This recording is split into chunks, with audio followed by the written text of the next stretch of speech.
তবে সব কিছু ছাপিয়ে রঞ্জন আরেকটা বিষয় বা দর্শকদেরও বলি, সবচেয়ে বেশি আলোচনায় এই ম্যাচের রেফারির সিদ্ধান্ত। আমাদের কাছে একটা ছবি আছে,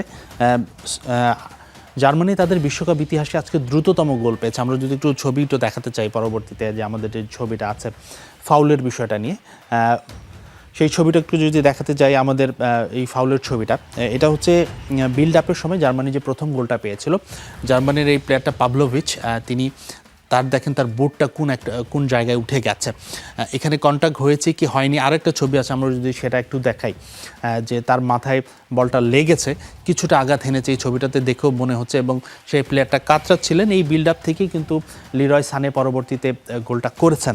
কিন্তু বিষয় হলো, এটা ম্যাচ রেফারি, যিনি ম্যাচের রেফারি ছিলেন, তিনি ফাউল দেননি। তিনি তো ফাউল দেননি ভিআর, এখন তো ভিআরের সুযোগ আছে ইন্টারভিন করার ক্ষেত্রে, ভিআরও ইন্টারভিন করেনি। তো এই বিষয়টা নিয়ে ইকুয়েডর ম্যাচ শেষে কমপ্লেন করেছে, এবং সামাজিক যোগাযোগ মাধ্যম থেকে শুরু করে যারা এক্সপার্ট আছে ম্যাচ শেষে কথা বলেছেন, সবাই এটাকে ফাউল বলেছেন।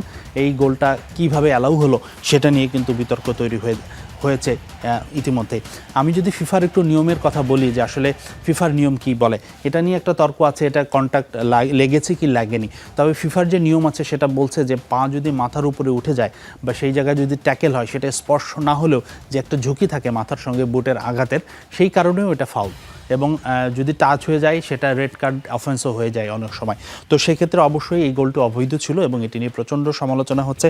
সেক্ষেত্রে স্বভাবতই এই বিষয়গুলো চলে আসছে। গত ম্যাচে ভিনিসিয়াসের গোলটা যেভাবে বাতিল হয়েছে, এর আগে আমরা আরও বেশ কিছু ম্যাচে কিলিয়ান এমবাপ্পের একটা বাতিল হয়েছিল সিদ্ধান্ত, ইউএসএ সঙ্গে আরেক দলের ম্যাচে একটা এই ধরনের বিতর্কিত সিদ্ধান্ত ছিল, আর্জেন্টিনার ম্যাচে, আলজেরিয়ার ম্যাচে যে মেসির যে ফাউলে কোনো কার্ড দেওয়া হয়নি সেটা নিয়ে বিতর্ক আছে। তো সব কিছু মিলিয়ে এবারের বিশ্বকাপে মাঠে লড়াইটা যেমন ভালো হচ্ছে, সেই জায়গাতে কিন্তু এই ধরনের বিতর্কগুলো থেকেই যাচ্ছে। রেফারি এবং ভিআর এই সিদ্ধান্তগুলো বারবার প্রায় অলমোস্ট এক ম্যাচ দুই ম্যাচ পরপরই আসলে প্রশ্নবিদ্ধ হচ্ছে। তো এই ছিল আমার কাছে এই ম্যাচ নিয়ে অ্যানালাইসিস। আমার কাছে মনে হচ্ছে যে এই ম্যাচে আপসেট যতটা হয়েছে তার চেয়ে এখন অন্তত এক্সপার্টদের মাঝে এই ফাউলটা নিয়ে আলোচনা বেশি হচ্ছে। একেবারে হাসিনুর, এবং এত আসলে ম্যাচ, 104টা ম্যাচ, এত ঘটনা, নিশ্চয়ই কিছু ঘটনা চোখে এড়িয়ে যাচ্ছে, যদিও ভিএআর আছে, তারপরও আমরা প্রায়শই দেখছি যে কিছু ঘটনা নিয়ে আসলে আপিল করা হচ্ছে, কিংবা হয়তো পরবর্তীতে সেই সিদ্ধান্তগুলো নিয়ে অনেক আলোচনা হচ্ছে।